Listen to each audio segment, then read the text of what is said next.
Hello প্রিয় ছাত্রছাত্রীরা, তোমাদের এআই নলেজ স্ট্রিম চ্যানেলে স্বাগত।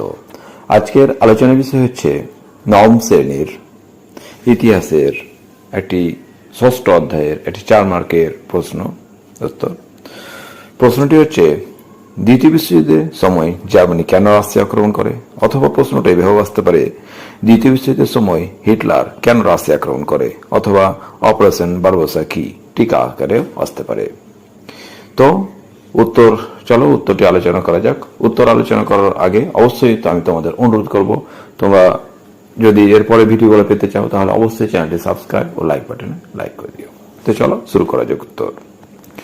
উত্তর 1939 খ্রিস্টাব্দে স্বাক্ষরিত রুশ জার্মান অনুক্রম চুক্তি অস্বীকার করে জার্মানি 1941 খ্রিস্টাব্দের 22 জুন রাশিয়া আক্রমণ করে, যা ইতিহাসে অপারেশন বারবারোসা নামে পরিচিত। জার্মানি কর্তৃক রাশিয়া আক্রমণের যে সকল উদ্দেশ্য বা কারণ ছিল সেগুলো হলো নিম্নরূপ। 1. রাশিয়ার ক্ষমতা বৃদ্ধি। রাশিয়া ছিল জার্মানির চিরশত্রু, কিন্তু দ্বিতীয় বিশ্বযুদ্ধের পূর্বে রাশিয়া দ্রুত অস্ত্রবল ও সৈন্যবলে বলহীন হয়ে ওঠে। রাশিয়ার এই শক্তিবৃদ্ধিকে হিটলার ভালো চোখে দেখেনি। 2.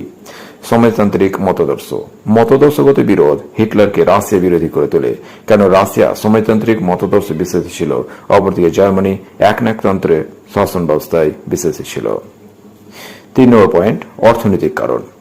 রাশিয়ার দ্বারা বলকান অঞ্চলে সম্প্রসারণ নীতি হিটলার ভালোভাবে মেনে নেননি, কারণ যুদ্ধের জন্য রোমানিয়ার খনিজ তেল জার্মানির অত্যন্ত প্রয়োজন ছিল।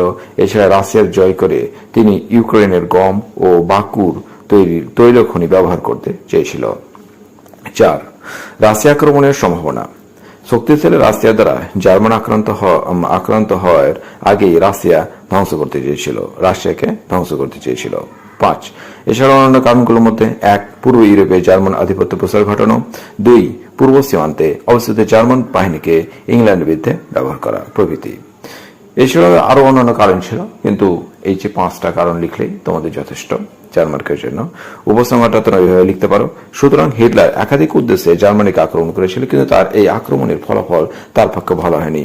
বরং বলা যায় তার এই আক্রমণেই দ্বিতীয় বিশ্বযুদ্ধে তার পতনের সূচনা করেছিল। সুতরাং এই ছিলই আমাদের তোমার আলোচনা।